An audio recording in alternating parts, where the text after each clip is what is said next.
Hello and welcome to Education Roundtable. My name is Tom Salter. I'm the Senior Communication Manager for Montgomery Public Schools, and we're going to spend the next few minutes talking to some of the newest additions to Montgomery County Public Schools, two of our new principals. Please allow me to introduce you to our principal at Wilson Elementary, Meredith Bishop, and to our principal at Floyd Elementary School, Mr. Ibrahim Lee. Good evening, afternoon, or morning, whichever it happens to be. How are we doing? Good. How are Great. you? Great, great, great. Thank you. So excited to have you guys here. It's been just a few weeks into school, and you're both new principals here in Montgomery County, and we wanted to take some time to let folks at home get to know you and find out a little bit about what's going on at your school. Let me start with asking you both a question. How did you become an educator, or why did you become an educator? Start with you. Never thought of anything different. My parents were educators, and I had a cousin who has Down syndrome, and so just always have been involved with children and love children and watching them grow and being a part of their successful experiences. Just something I've never pictured myself anywhere else but with children. Did you play school when you were growing up? I played school. I acted like I was teacher, and you know, my father was a principal and then moved his way up, and my mother was always a classroom teacher.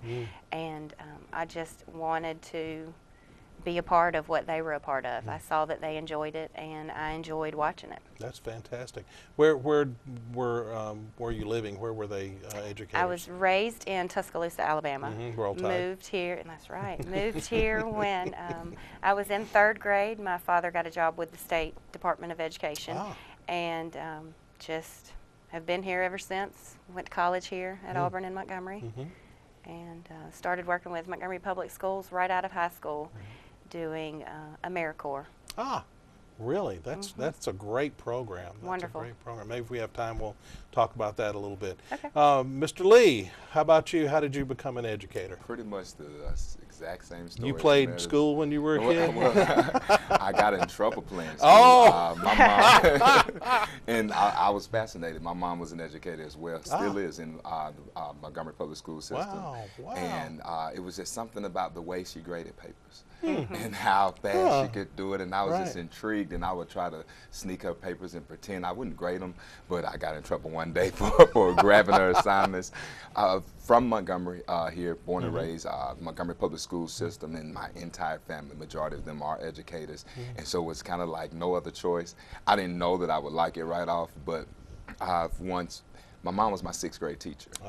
And so watching her transform from home to school and to figure out, this is so weird. This is school mom and home this mom, is home right? Mom, right. Different things, and it was so interesting. And so, you know, in school, I love it. I love children. I love the fact of being able to make a difference. Wonderful. Well, let's talk a little bit about, since you've gotten here, how did you move from being a teacher to a principal?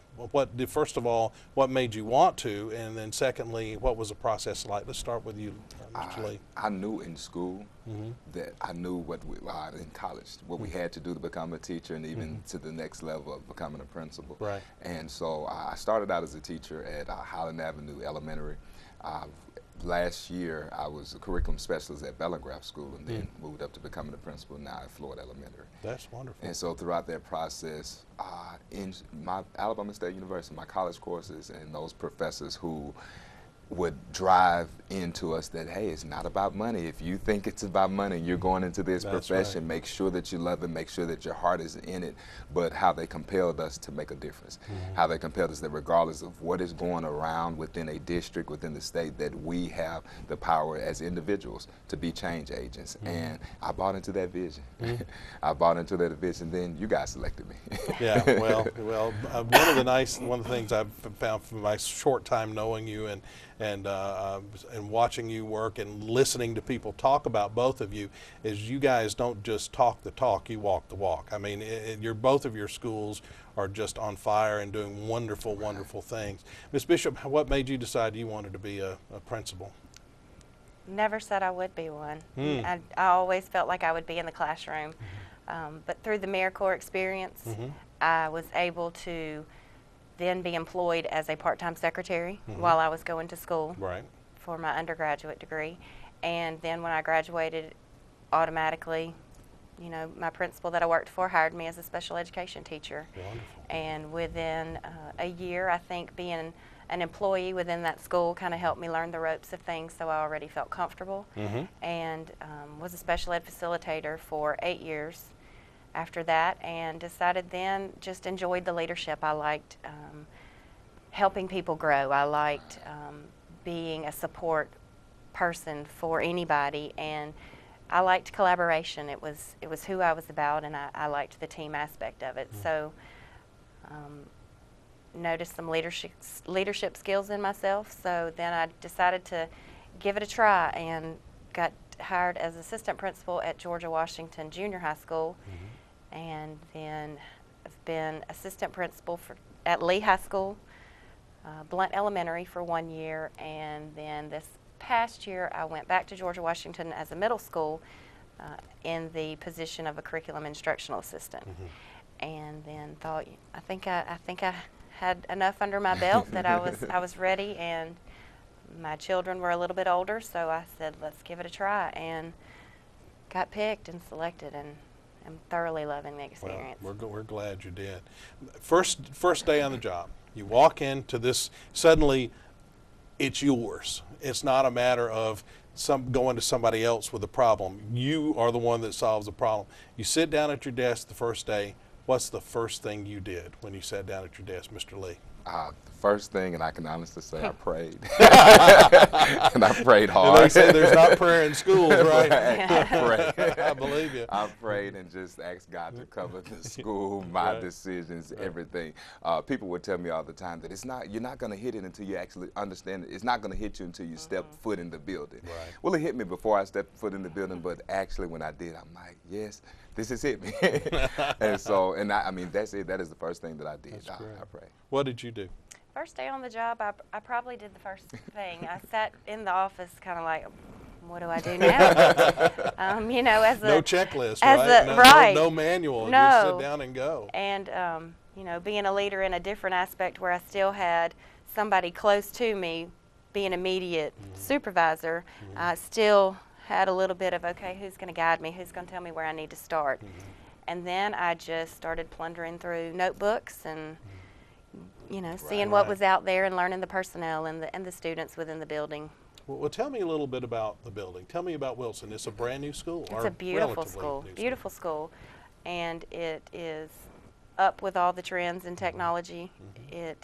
We have about 499 students, and we have a... Couldn't get one more to make it 5? No, we've been teetering around that number for a couple of weeks now, and good population of teachers. They're wonderful teachers. They love what they do. They're very passionate about the things that they do, and within that passion, they're already, you know, demonstrating leadership within their grade levels and things. And the students are wonderful students.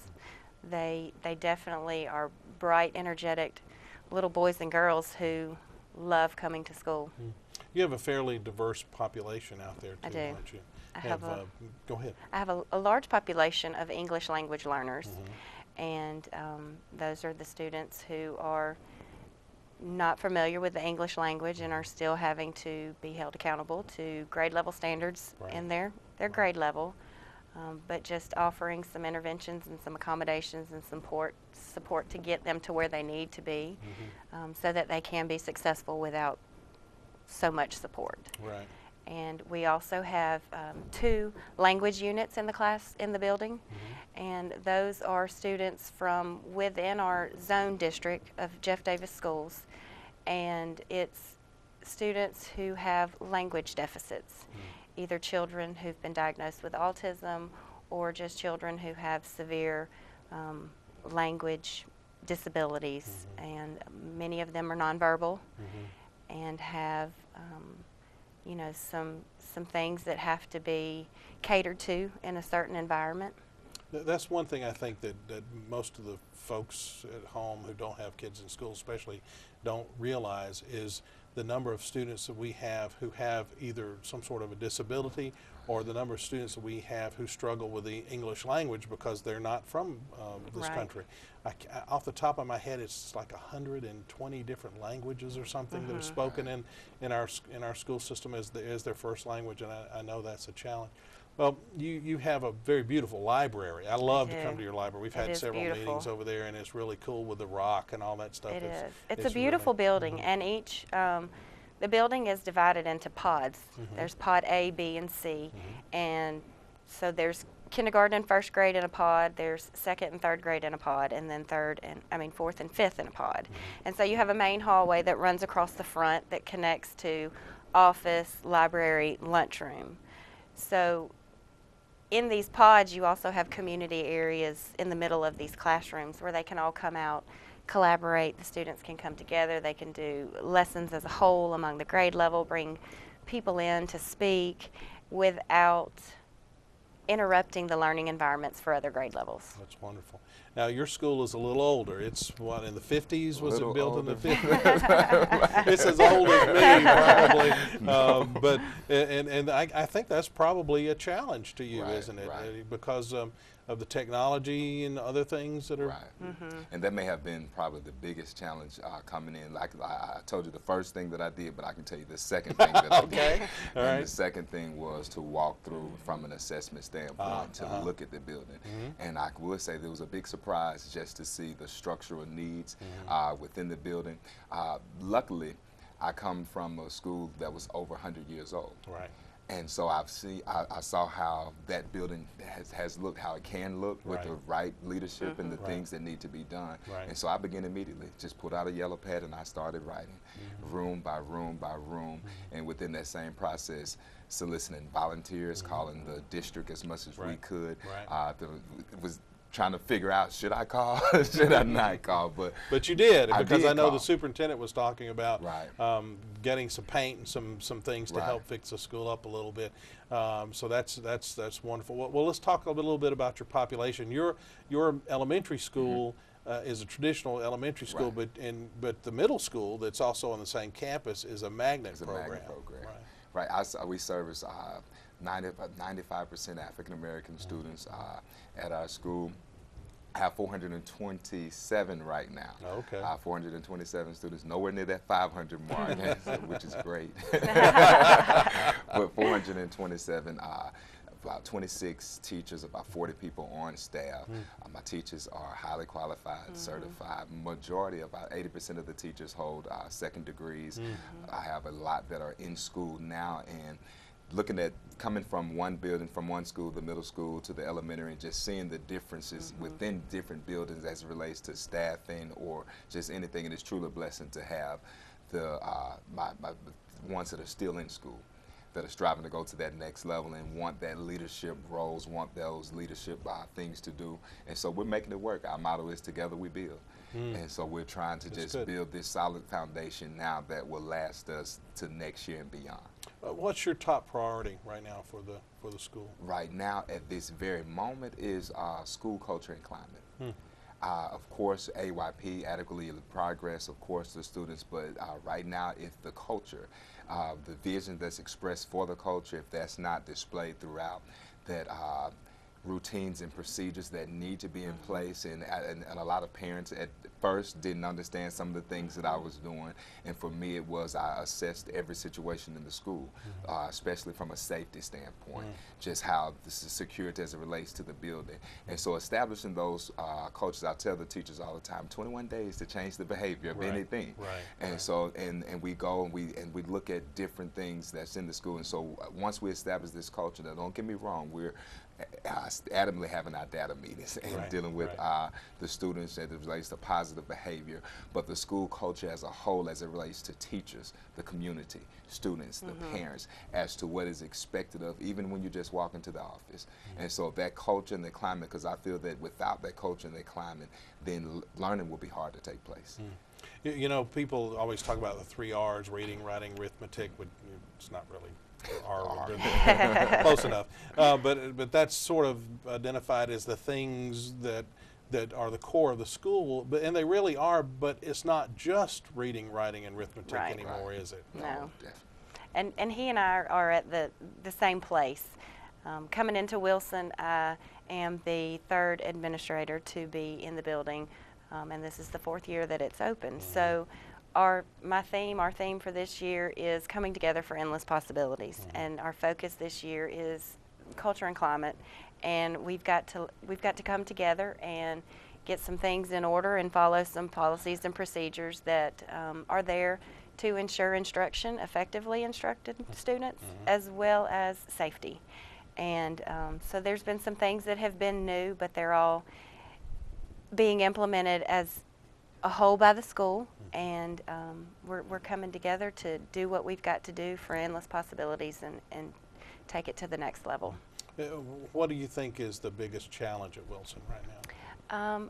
One of the challenge, and it's you just have to work around it, is the environment. Just because of the pod community aspect, you're definitely, these teachers are so passionately involved in what they're doing that by the time they come out to collaborate, you know, it's only in our meeting kind of situations. So we've got to do better to come out, get to know one another, become a family, and focus on the same things and do it one day at a time and slowly build on each thing that we're learning.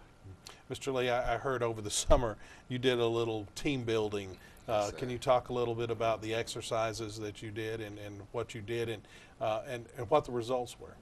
Oh, and that was one of the things that I knew I had to do was just to come in and to get the staff together to let's collaborate. Let's introduce myself to the new kid on the block and dispel the myths about his age.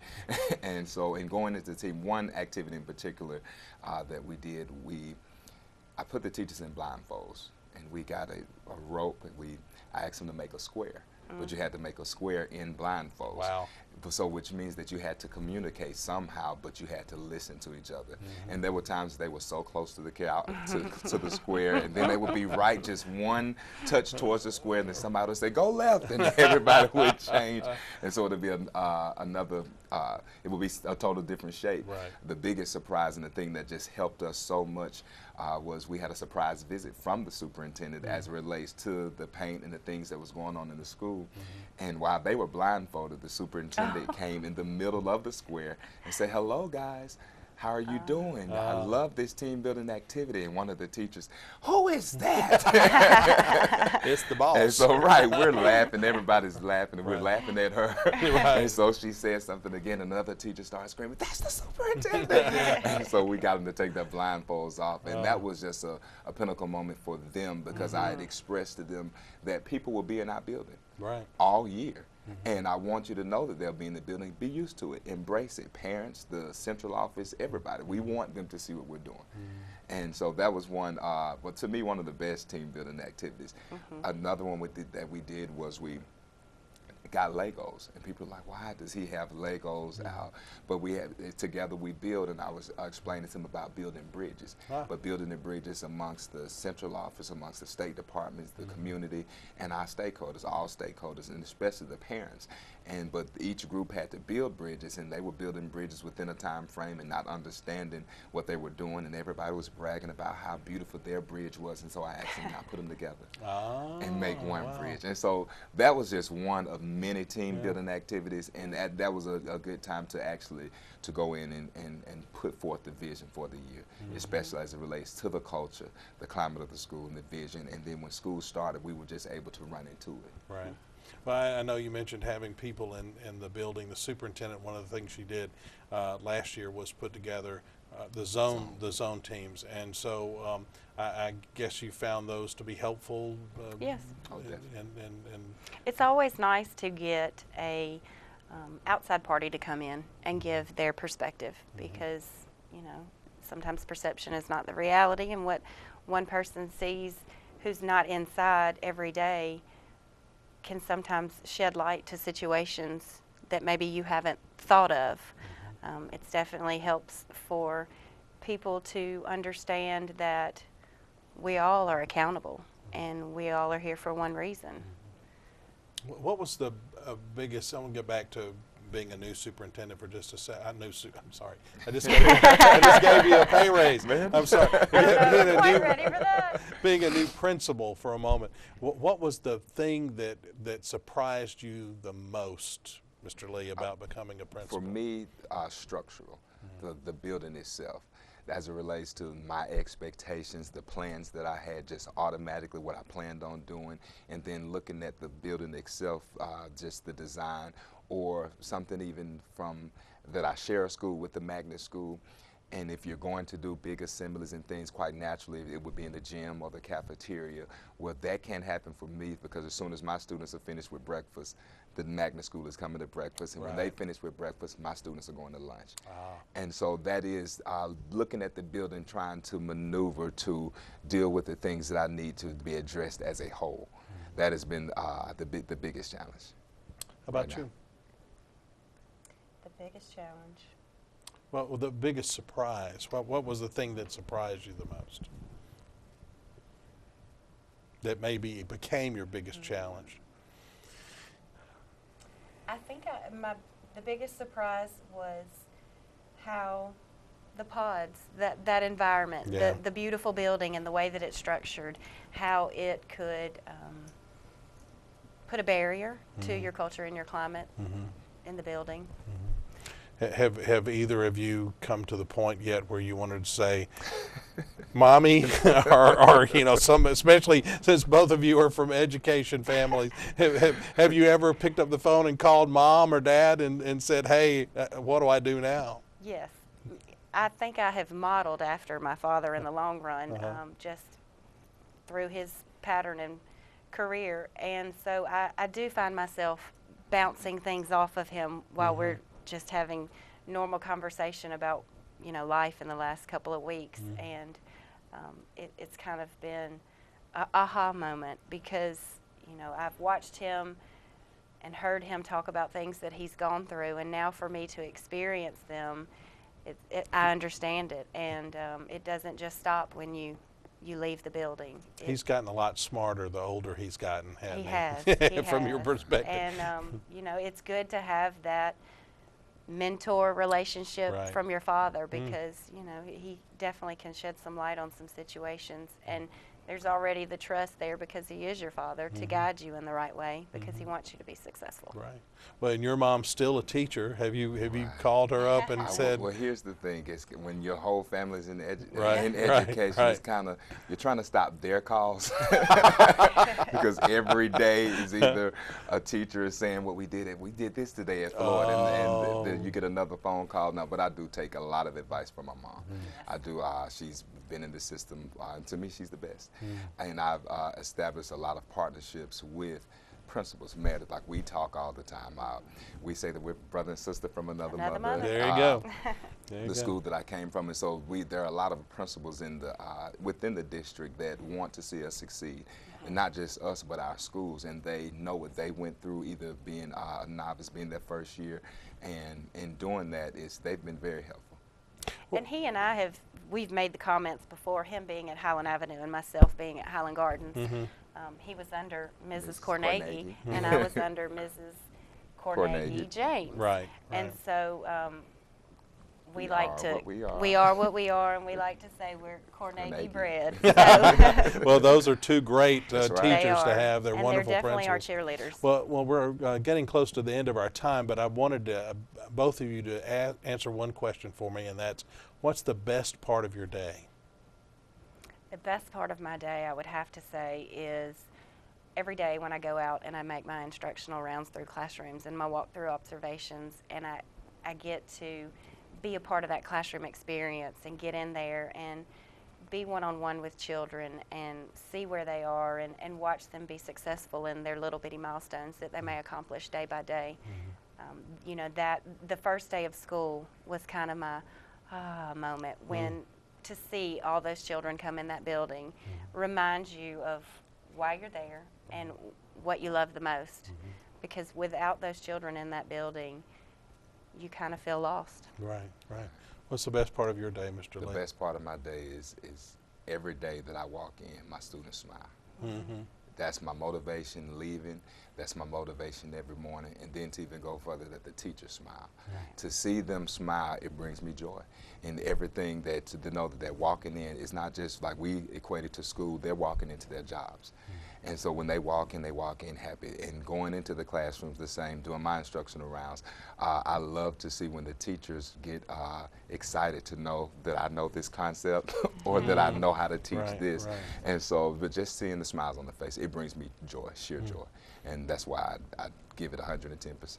I hear teachers talk a lot about that aha moment, and when you're teaching a child, I taught a little bit on the college level, but it's a little different aha moment there. But on the elementary school, when the kid gets it, when the student understands it, and you see their little eyes light up, I mean, that's really got to be like better than your paycheck. It is. It is. It is. It's almost, you know, you put a lot of time and effort into these children, who you definitely end up having a love for as if they were your own children. So to watch their successes each day, it definitely warms your heart, and it reinforces to you, or me myself, that I'm where I need to be and we're doing what we need to do. What's next? I mean, do you guys have visions of one day sitting in the big chair of being a superintendent somewhere or sometime? Ibrahim might. But I won't answer that today. You know, I can't say what the future holds because, like I said in the beginning, I never thought I would ever be an administrator. But I love what I do, and I love being a part of leadership. It definitely makes me feel like I'm doing my part and I'm paying it back, because it's all about giving it back and giving in return what was given to you. What about you? Pretty much the same for me. Whatever God allows, but for the most, I would say that I would like to stay in a leadership position, because I used to always say in the classroom that I can affect more people in a leadership position, and now that I'm living it and seeing the fruit of that, it is true that I would want to stay within a leadership position. Yes. Well, what's going to happen at your schools tomorrow? Tomorrow? Yeah, what are you going to do tomorrow? What are we going to do tomorrow? Tomorrow we're having our data meetings. That's one part with 3 grades. I've had them with the 2 other grades. 3 grades will be having data meetings. But then we'll also be kicking off for a PBS celebration, positive behavior supports for our students.